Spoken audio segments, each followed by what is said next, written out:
Oke, bismillahirrahmanirrahim. Assalamualaikum warahmatullahi wabarakatuh. Waalaikumsalam. Alhamdulillahirabbil alamin. Wa bihi nasta'in ala umuri dunya waddin. Wassalatu wassalamu ala asrafil anbiya'i wal mursalin. Sayyidina Muhammadin wa ala alihi wa sahbihi ajma'in. Amma ba'du. Rabbi israh li sadri wa yassir li amri wahlul 'uqdatam min lisani yafqahu qawli. Allahumma shalli ala sayyidina Muhammad wa ala ali sayyidina Muhammad. Puji syukur marilah kita panjatkan kepada Allah Subhanahu wa taala yang telah memberikan beribu-ribu nikmat kepada kita semua. Di antaranya nikmat iman, nikmat Islam, nikmat sehat walafiat sehingga kita bisa bersama-sama berkumpul dalam forum online yang insya Allah dirahmati oleh Allah Subhanahu wa taala. Kalau teriring salam marilah kita junjungkan keharibaan Nabi besar kita, Nabi Allah Muhammad sallallahu alaihi wasallam beserta para keluarganya, para sahabatnya, para pengikutnya, dan semoga kita termasuk ke dalam umatnya yang mendapatkan syafaatnya di yaumil akhir nanti. Amin. Bagi yang baru bergabung, live ini merupakan live lanjutan dari serial dakwah itu kita yang membuat podcast. Pada seri pertama dan seri kedua, alhamdulillah mengundang antusiasme yang begitu luar biasa. Pada seri ketiga ini, insya Allah kita akan membahas segala sesuatu yang saat ini tengah berada di tengah-tengah kita, yaitu tentang pandemi COVID-19. Kita akan membahasnya dari kacamata kesehatan dan juga kacamata agama. Alhamdulillah telah berada bersama-sama di tengah kita Mas Ivan dan juga Mas Fajar. Mungkin untuk pertama dari penonton yang 3.000 ini Mas, kepada Mas Ivan bisa memperkenalkan diri dulu. Tugasnya sebagai apa, domisilinya di mana, dan bagaimana kabarnya, Mas? Tafadhol, Mas. Ya. Terima kasih, Mas. Siapa, Pak? Moderator? Jabar. Mas Jabar. Yang satunya? Yang satunya ini Mas siapa? Yang di bawahnya? Mas Johan. Mas Johan, ya. Mas Fajar. Baik. Terima kasih Mas Jabar sama Mas Johan dan rekan-rekan semua ya yang sudah mengundang saya. Jadi kemarin saya dapat kontak dari dihubungin sama Mas Fajar. Mas Fajar itu kebetulan dulu memang teman di Karang Taruna ya, yang periode sebelumnya udah lama. Lupa saya tahunnya. Angkatan saya. Jadi kenal sama saya jadi kenalnya dari situ gitu. Kalau saya sebelumnya tinggal di Blok D RT 12 RT 2 RW 12 Taman Kota Bumi. Dulunya di situ, cuman sekarang sudah pindah ke Kota Serang ya. Pindah ke Kota Serang. Jadi dulu saya riwayat sekolahnya SD SMP ada di Kalimantan Tengah ya, di Seruyan. SMA-nya ada di Solo ya, SMA di Solo, di Jawa Tengah, kuliah juga di Poltekkes di Solo di Jawa Tengah juga begitu. Terus orang tua sih udah di Tangerang, akhirnya kita kerja di Tangerang gitu. Kebetulan saya di perawat ya, dan dulu di Syariah AC Sangiang, terus pindah di Kabupaten RSUD Kabupaten Ahmad Yani itu Kabupaten Tangerang. Dan terakhir ini saya ada di RSUD Kabupaten Serang gitu. Jadi memang posisi saya sudah pindah di Kabupaten Serang, cuman untuk teman-teman kabupaten dan data kabupaten kurang lebih saya masih paham dan nggak jauh beda gitu. Dan kebetulan saat ini saya masih nanganin juga di pasien COVID ya. Mungkin yang masih hangat gitu ya, diperdebatkan, diperbincangkan karena memang sensitif ya. Pertama sensitif, gejolak ada di mana-mana. Ya kalau misalnya kita bahas itu sesuatu yang bagus, apresiasi ya untuk teman-teman pemuda di Prisma, itu sesuatu yang bagus sebenarnya ya. Kalau misalnya semua orang aja bisa misalnya mau membuka diri, mempelajarin gitu. Nanti kita bahas ke depannya ya. Untuk sementara singkat itu ya, nama saya Ivan Gufron Isna, ini panggil aja Ivan. Istri satu, anak satu, dan saat ini posisi ada di kota Serang. Sesekali aja kalau pas libur ke Taman Kota Bumi di Blok D, pulang ke Tangerang gitu. Itu aja sih ya. Ada yang mau ditanyain mungkin? Terima kasih Mas. Mungkin selanjutnya kepada Mas Fajar. untuk memperkenalkan juga, mungkin udah terkenal Mas Fajar ini di kalangan Kabupaten Tangerang ya. Tapi mungkin perkenalkan lagi, ada Mas Ari, WNI yang lagi di Turki nih, nonton juga. Alhamdulillah. Oke, silakan Mas Fajar.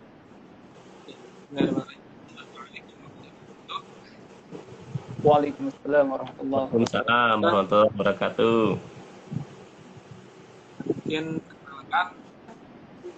Iya Mas, jelas Mas. Ya, beneran, jelas. Iya. Ya, perkenalkan ya, nama saya Muhammad Fajar Johansyah. Berbeda dengan Fajar yang dimaksud tadi Mas Ivan, Fajar Ahmadi. Kalau aneh Fajar Johan. Jadi aneh diminta Mas Fajar Ahmadi untuk sharing ya terkait COVID-19. Jadi ini kan kemarin ya belum lama lah terkena 19, karena nih ya istri, ketua, ada ipar, hampir semuanya, dan sekarang alhamdulillah sudah sembuh semua. Tapi gantian, sekarang Ibu Ane sendiri yang kena dan masih tahap pemulihan. Mungkin kan dari Mas Fajar sendiri pernah kena nih ya. Kalau dari Mas Fajar dan keluarga ini, tanda-tanda COVID-nya itu seperti apa Mas? Gejala-gejalanya mungkin biar teman-teman bisa tahu gitu. Iya. Tanda-tandanya itu sebenarnya ya, jadi aneh sedikit sharing juga nih. Aneh sih awal-awal itu yang nama apa COVID itu aneh gitu. Belum jelas ya suaranya, halo? Iya, jelas. Iya. Jelas. Ya, jadi gini. Jadi di awal-awal itu mungkin di awal pandemi ya, aneh termasuk yang tidak terlalu khawatir terhadap COVID ini, gitu kan. Jadi aneh anggap ya COVID ini ya sebagai apa penyakit biasa gitu. Cuma ketika ternyata pas kemarin aneh keluarga semuanya kena, nah awal-awal itu demam, ya demam, dan yang paling jelas adalah tenggorokan itu kering dan batuk. Ya. Awalnya itu istri aneh duluan yang kena, ya kan? Padahal istri itu di rumah aja gitu, jadi nggak aktivitas kerja gitu, nggak di rumah. Nah, ternyata dia yang kena duluan gitu. Aneh sih berpikir yang kena itu mungkin aneh dulu, cuma aneh imunnya masih kuat, jadi istilahnya OTG lah gitu, cuma langsung nularin istri aneh. Dan itu demam terus batuk awal-awal. Cuma ketika itu kejadiannya hari Sabtu, nah hari Minggu ya aneh kan kerja bakti di musola, terus juga kerja di depan rumah gitu kan, beres-beresin. Mungkin pas aneh drop juga, maksudnya kecapean, imunannya turun. Hari Senin itu aneh udah mulai agak-agak gejala gitu. Nah sebenarnya pas malam dan itu untuk di gitu ya, aneh gitu ya. Jadi yang lagi sakit. Jadi itu awal penyakit itu kayak merasa kayak ya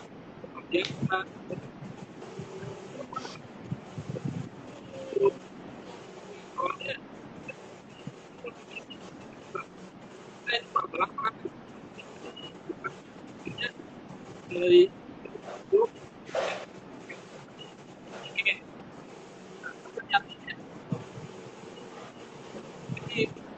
Izin Mas, kurang jelas lagi Mas. kurang jelas ya? Halo? Oh iya, jelas. Ya. Jadi selang 3 hari Selasa tuh, jadi istilahnya antigen. antigen ternyata positif. Nah, terus istilahnya positif, dan mau nggak mau nih juga itu nggak apa itu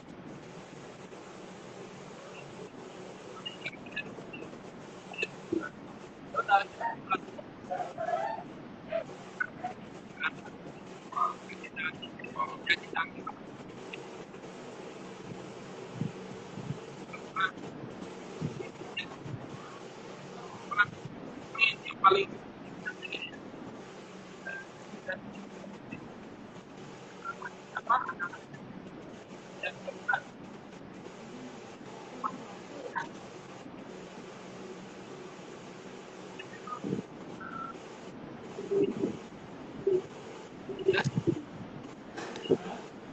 Mas John, maaf ini kurang jelas lagi Mas.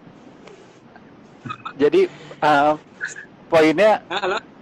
Mas dan keluarga itu setelah berapa lama sadar bahwa wah ini ternyata COVID nih setelah gejala itu timbul dan memutuskan Ya. untuk cek antigen setelah beberapa lama Mas? Ya, 3 hari gitu. 3 hari karena ini lihat kok istilahnya nggak sembuh-sembuh, nggak ada kasih paracetamol gitu kan.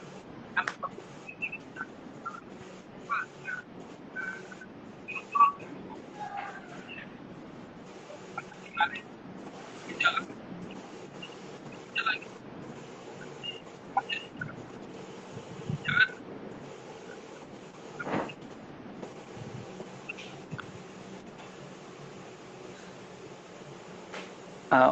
Oke, kurang jelas lagi Mas sama Mas.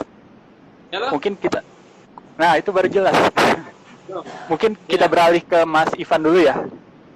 Ya, Kan Mas Fajar ini ada di wilayah Kabupaten Tangerang nih Mas. Mas Ivan walaupun tinggal di Serang juga tadi berkata bahwa memegang data di Kabupaten Tangerang. Dari sudut pandang petugas pekerja kesehatan itu, COVID di wilayah Kabupaten Tangerang itu seperti apa Mas? Baik, tadi saya nyimak ya dari Mas Fajar ya. Intinya dari Mas Fajar baru saja terkonfirmasi ya gitu, dan udah sembuh gitu kan dari Mas Fajar yang ini. Intinya. Jadi gini, maksud saya yang saya sampaikan tadi adalah posisi saya di Kota Serang.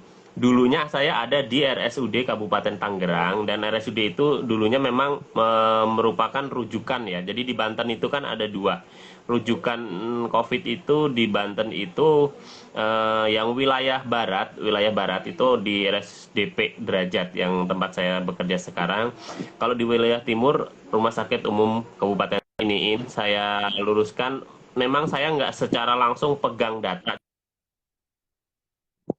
cuman saya mengikutin gitu, karena memang posisi saya dulu di RSU Tangerang itu masih honorer ketika masih mengabdi di sana. Nah kebetulan yang di RSDP ini saya CPNS gitu, jadi walaupun saya sudah beda logo kabupaten, cuman saya masih mengikutin data-data dari Dinkes Kabupaten Tangerang. Itu saya masih paham. Contohnya untuk kasus-kasus tertinggi itu rata-rata di 2 kecamatan, Kelapa II sama Pasar Kemis. Itu pasti mereka akan salip-salipan karena itu memang kecamatan dengan padat penduduk, dengan kerapatan penduduk, perumahan yang sangat banyak, aktivitas mobilitas penduduk yang banyak. Jadi ada di dua itu, paling ganti-gantian aja posisi peringkat satunya gitu. Nah jadi kalau untuk Kabupaten Serang memang saya juga masih mempelajari, karena saya juga baru gabung di Kabupaten Serang kan Maret 2021. Kalau di RSU Tangerang di Kabupaten itu kan memang sejak dari Sari AC, sejak pandemi belum masuk itu masih berita-berita hoax viral dan berita asli yang dari Wuhan. Kita udah pelatihan itu, kita udah di pelatihan, kita persiapan pasien rujukan dari KKP bandara, klinik bandara.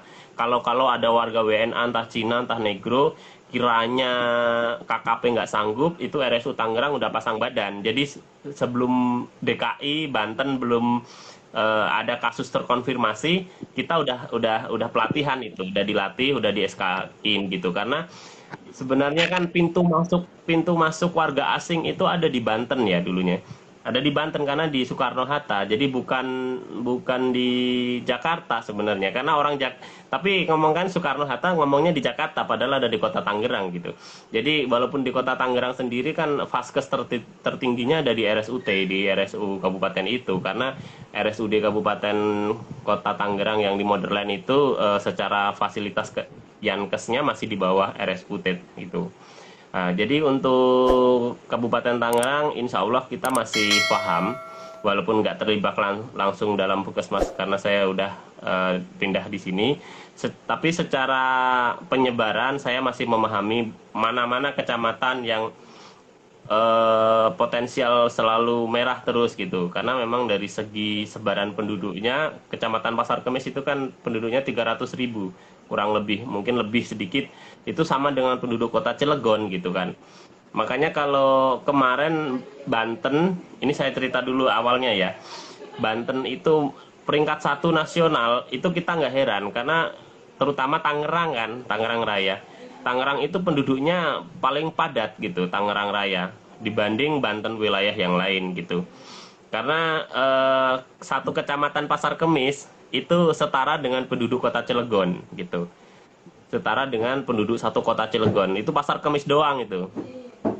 Jadi penduduk Kabupaten Tangerang itu ada 3 juta. Penduduk kota Tangerang itu 1,5, penduduk Tangsel itu 1,2. Sedangkan di Serang perbandingannya jauh. Kota Serang itu penduduknya 600.000, Kabupaten Serang penduduknya 1,5 juta, Kota Cilegon 300.000. Pokoknya yang 1 juta ke atas itu hanya Kabupaten Serang karena wilayahnya sangat luas. Untuk wilayah yang Pandeglang, Lebak sangat kecil. Makanya kalau kasus apapun pasti yang ramai itu wilayah Tangerang Raya karena memang penduduknya paling padat begitu. Jadi tadi yang ditanyain apa aja tadi? Boleh diulang. Tadi COVID di kabupaten itu bagaimana? Yang Ya. tadi udah dijelasin ya. Ya, Mungkin selanjutnya di tengah tingginya kasus positif COVID-19 masih banyak orang yang ngeyel bahwa COVID ini konspirasi. Nah, tanggapan Mas sebagai tenaga ini gimana kesehatan? ya, ya. Ini yang paling asik nih sebenarnya bagian ini nih. Jadi ini kan memang COVID ini memang selalu seru untuk dibahas ya. Apalagi kasus yang terakhir yang lagi viral itu di Sumatera Utara yang baru hari ini tuh, apa kemarin tanggal 24 atau 23 gitu. Yang dia positif mau isoman malah dipukulin. Coba aja lihat di Instagram atau di YouTube ada. Malah dipukulin gitu. Kasihan. Jadi menarik COVID ini. Yang pertama ada yang pro konspirasi, ada yang konservatif, artian kata ngikutin pemerintah atau ngikutin ulama atau ngikutin pimpinan gitu. Kalau saya pribadi orangnya orang yang simple, artian kata begini, kita nggak bisa memaksakan orang untuk percaya COVID gitu. Tetapi secara keilmuan dan secara esopesional, saya sebagai perawat, saya harus mengakui itu ada gitu. Jadi misalnya perawat ada, salah satu teman saya, perawat, dia tidak percaya COVID, dia termasuk golongan jeringisme, golongan Laoisme ya. Kalau saya nyebutnya begitu, jeringisme, Laoisme dan sebagainya, ataupun fadilahisme atau segala macam. Karena mereka juga punya hak, tapi dia mau merawat, tapi dia nggak percaya, tapi dia mau merawat, itu hak dia gitu. Tapi sebenarnya konsepnya kesehatan kan rambu-rambu ya, seperti rambu-rambu lalu lintas. Misalnya nih, merokok itu kan kita melarang, orang kesehatan jelas itu dimanapun seluruh dunia pasti melarang kesehatan. Cuman perawat yang merokok, dokter yang merokok banyak sama. Jadi konsepnya rambu-rambu lalu lintas, kalau mau dipatuhi silahkan, enggak silahkan, jadi masing-masing kembali. Cuman untuk kasus saat ini kita nggak bisa menyelesaikan COVID kalau nggak bareng-bareng gitu. Jadi saya pernah ditanya hal yang ini, nggak percaya COVID, tapi ketika Anda keluar patuhi prokes. Artian kata jangan sampai satu Anda tertular atau menularkan. Nah, ngikutin. Sekarang orang nggak pakai masker itu sesuatu yang aneh, maka pakailah biar nggak jadi keributan. Nah, itu kalaupun dia nggak percaya. Kalau percaya, oke, selesai, nggak usah dibahas. Karena percaya. Kalau yang kita yang langsung to the point, yang nggak percayanya gitu. Yang nggak percayanya. Kalau saya menasihatin orang yang nggak percaya gitu, saya nggak akan memaksakan Anda untuk percaya. Karena COVID ini hal mikroorganisme. Tapi memang ada gitu. Kalau Anda sekolah di laboratori, sekolah di dianalis, sekolah di ilmu-ilmu biomolekuler yang kecil-kecil, setelah Anda melihat dengan mikroskop, mungkin Anda bisa merubah statement seperti Jeringisme, Laoisme, dan temannya gitu. Makanya saya selalu bilang, kamu boleh nggak percaya, silahkan. Sah-sah saja, nggak percaya silahkan. Cuman, saat ini kita butuh kekompakan gitu. Kekompakan untuk menyelesaikan masalah ini bareng-bareng gitu. Kamu nggak percaya nggak masalah, tapi simpan nggak kepercayaanmu itu di dalam hati. Yang penting keluar pakai masker, patuhi prokes. Karena kalau misalnya kita tertular atau menularkan, nanti panjang lagi urusannya. Makanya saya bilang, satu, jangan tertular, yang kedua, ikutin prokes. Perkara hatimu kamu nggak percaya, silahkan. Misalnya kamu nggak percaya Tuhan, ateis, silahkan. Yang penting kamu jangan melanggar norma yang ada di komunitasmu itu gitu. Misalnya kita saat ini dianjurkan untuk apa namanya, PPKM gitu. Memang ya dilema ya, rakyat kecil pasti akan terjadi gesekan-gesekan, akan terjadi masalah karena itu terkait ekonomi. Cuman itu sesuatu yang harus diambil karena memang sebaran kasusnya itu kalau dari segi data kan saat ini Indonesia mengalahkan India untuk hari ini ya. Untuk hari ini udah mengalahkan India datanya gitu. Kemarin-kemarin belum karena mungkin memang efek dominonya dari India itu pindah ke kita gitu. Gitu. Jadi kalau saya pribadi ya gitu menjelaskan terkait COVID. Kalau Anda tidak percaya itu hak Anda. Cuman saat ini kita harus bareng-bareng untuk menyelesaikan masalah ini gitu. Kalau ditanya ada apa enggaknya, ada. Membahayakan apa enggak membahayakan, nah ini baru yang penting. Tergantung komorbid. Komorbid ini menentukan. Karena konsep yang saya tahu, kalau ada dokter mungkin bisa ditambahin. Kalau perawat kan masih ilmunya nggak di apa namanya, bukan di bawah karena fokusnya beda. Kalau perawat kan merawat, sedangkan dokter itu medikamentosa untuk pemberian obat-obatan gitu, pemberian terapi.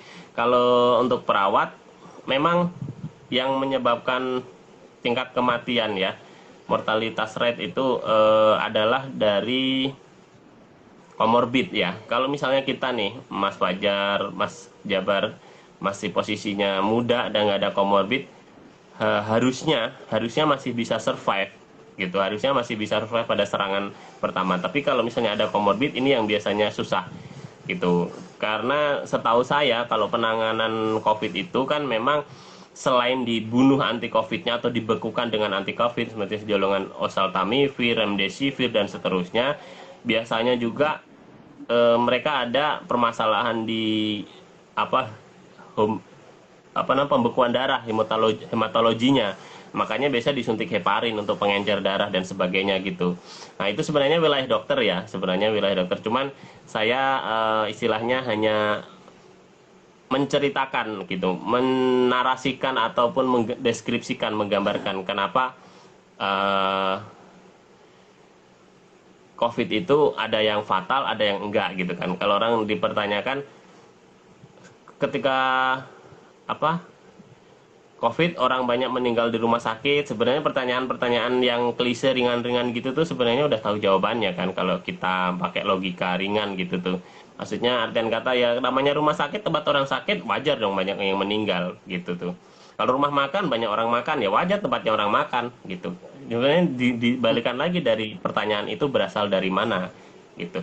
Gitu kan. Jadi untuk golongan Jeringisme saya nggak akan menjelekkan Anda, saya nggak akan membenci. Silahkan, itu hak Anda. Yang penting saat ini Anda jangan tertular, patuhi prokes gitu. Jadi memang kalau kita mau selesai ya kita harus bareng-bareng nih, kompak gitu. Masalah konspirasi apa enggak, kalau mendengar ya dari beberapa berita yang ada yang apa yang enggak, teorinya memang nggak sepenuhnya itu adalah natural, nggak sepenuhnya naturality gitu. Cuman memang ini ada spekulasi yang menganggap ini adalah efek domino dari perang dagang China USA gitu. Kalau ada yang mengatakan China sendiri meledakkan bom ininya untuk playing victim. Ada juga yang menjelaskan di kelompok lain ini CIA yang meledakkan bomnya itu di Wuhan sehingga Cina tertuduh dan segala macam. Jadi tergantung sudut pandangnya. Anda melihat dari sudut kiri, apakah sudut kanan atau sudut tengah-tengah. Yang pasti saat ini bom ini udah diledakkan, bom biologi ini seluruh dunia, dan kita harus ngeberesin nih. Gitu. Gimana ngeberesinnya? Kita sama kayak era 45. Dulu 45 bisa merdeka karena kompak dari Sabang sampai Merauke yang ngusir semua.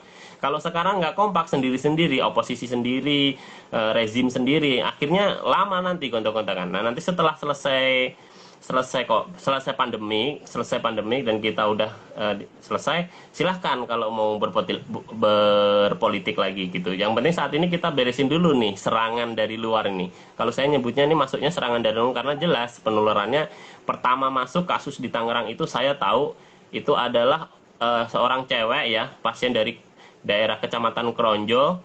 Dia pulang dari Taiwan, itu yang konfirmasi pertama yang masuk di RSUD Tangerang. Kalau di Jakarta di Depok kan. Kalau yang di Tangerang dari situ, itu dari bandara langsung kita evakuasi ke RSUD Tangerang. Itu saya pertama kali penanganan kasus COVID yang pas pandemi, karena saya terlibat langsung di pandemi. Kalau yang sebelumnya senior-senior saya di Tangerang, dia adalah di flu burung. Jadi memang mirip-mirip, cuman beda, pengayaannya beda, itu sih. Silakan. Jadi kesimpulannya itu COVID kalau ditanya bahaya atau enggak, tentu bahaya. Apalagi bagi mereka yang punya penyakit bawaan, Mas ya. Udah, betul.